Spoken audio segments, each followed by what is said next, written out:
اعوذ باللہ من الشیطان الرجیم بسم اللہ الرحمن الرحیم اللہم صلی اللہ محمد وآلہ محمد وجل ولی کل فرج۔ آج جو میں آپ کو وظیفہ بتانے والا ہوں اس کا نام ہے تسبیح بی بی پاک فاطمہ سلام اللہ علیہ، اور اس کی بے حساب فائدے اور برکات ہیں۔ آدمی اگر رزق کی وجہ سے پریشان ہو، گھر میں کسی پریشانی کی وجہ سے دل میں سکون نہ ہو، یا گناہوں میں گر گیا ہو، تو اللہ کے نبی پاک محمد مصطفیٰ صلی اللہ علیہ وآلہ وسلم کی یہ بتائی ہوئی تسبیح جو انہوں نے بی بی پاک فاطمہ سلام اللہ علیہ کو بتائی تھی،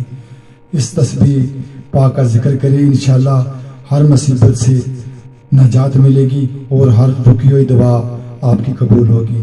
دعا اپنے ذہن میں رکھ لیجئے گا اور ایک دفعہ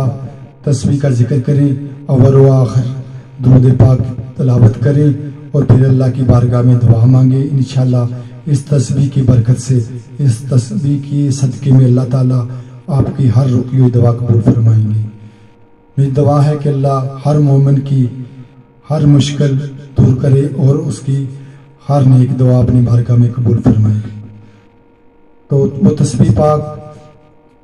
ہر ایک مومن کو پتہ ہے کہ وہ تسبیح پاک کا ذکر کیا ہے۔ 34 مرتبہ اللہ اکبر اور 33 بار الحمدللہ اور 33 بار سبحان اللہ، یہ تسبیح پاک کا ورد کرے اور اس کے بعد اللہ کی بارگاہ میں اپنی حاجت ذہن میں رکھ کر اللہ سے اس تسبیح کے صدقہ میں مانگی، تو یہ تسبیح بی بی پاک فاطمہ سلام اللہ علیہ کی صدقہ سے اللہ آپ کی دعائیں قبول منظور فرمائے گا۔ اس تسبیح کی نیت اس طرح سے کر لیجئے گا، نیت کرتا ہوں یا کرتی ہوں تسبیح بی بی پاک فاطمہ سلام اللہ علیہ قربتاً للہ۔ کوئی بھی کام، کوئی بھی حاجت ہو تو اسے قربتاً للہ کہہ کر اللہ کی بارگاہ میں مانگیں گے تو انشاءاللہ اللہ اپنی بارگاہ میں ضرور قبول فرمائیں گے۔ یہ تسبیح آپ کے ہر کام میں کام آ سکتی ہے۔ یہ آپ کی جسمانی دردوں میں، آپ کی ذہنی ٹینشن میں، آپ کے اوپر جو گناہوں کا بوجھ ہے، حدیث پاک میں ہے کہ اگر اس تسبیح کو کوئی سوتے وقت ایک بار پڑھ کر سو جائے، اگر اس آدمی کے گناہ سمندر کی جھاگ کے برابر بھی ہوں گے تو اللہ تعالیٰ اس تسبیح کی برکت سے وہ گناہ اس کے معاف کر دے گا۔ اپنی حاجات کو اللہ کی بارگاہ میں اور اللہ سے منوانے کے لیے اس تسبیح کا ورد ضرور کیا کریں۔ تو اس تسبیح کو تسبیح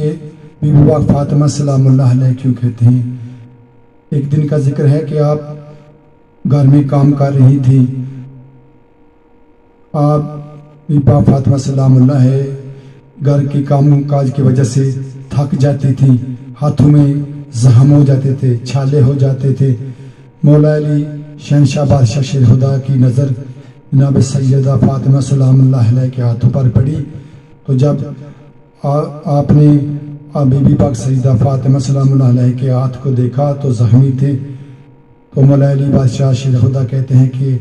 جناب سیدہ کو کہ اپنے بابا سے درخواست کریں کہ آپ کو کوئی کنیز عطا کریں۔ مولا علی شہنشاہ شیر خدا کے کہنے پر جناب سیدہ فاطمہ سلام اللہ علیہ اپنے بابا کی خدمت میں حاضر ہوئے، تو آپ نے عرض کیا کہ بابا میں اپنے گھریلو کام کاج کی وجہ سے تھک جاتی ہوں، لہٰذا مجھے کوئی کنیز عنایت فرمائیں۔ تو اللہ کے نبی پاک محمد مصطفیٰ صلی اللہ علیہ وآلہ وسلم نے فرمایا، میری بیٹی فاطمہ میں تجھے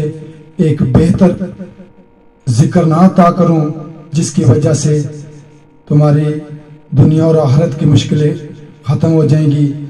یہ ذکر اللہ ہے، ذکر خدا ہے جو پاک محمد مصطفیٰ صلی اللہ علیہ وآلہ وسلم نے جناب بی بی پاک فاطمہ سلام اللہ علیہ کو بتایا۔ کہا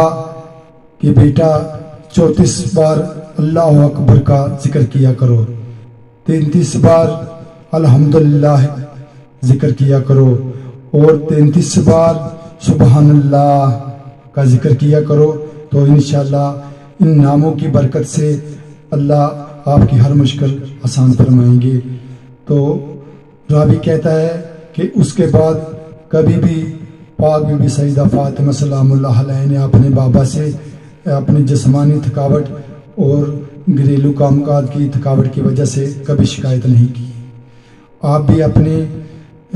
جسم کی بیماری کو دور کرنے کے لیے اور اپنے زندگی کے معاملات کو صحیح بنانے کے لیے تسبیح بی بی پاک فاطمہ سلام اللہ علیہ پڑھا کریں اور اول و آخر درود شریف کے ساتھ پڑھا کریں، اور انشاءاللہ اللہ تعالیٰ آپ کی ہر دعائیں اپنی بارگاہ میں قبول منظور فرمائیں گے۔ دعا ہے کہ اللہ ہر مومن کی دلی نیک حاجات کو اپنی بارگاہ میں شرف قبولیت عطا فرمائے۔ اللہم صلی علی محمد وآلہ محمد وعجل ولیک الفرج۔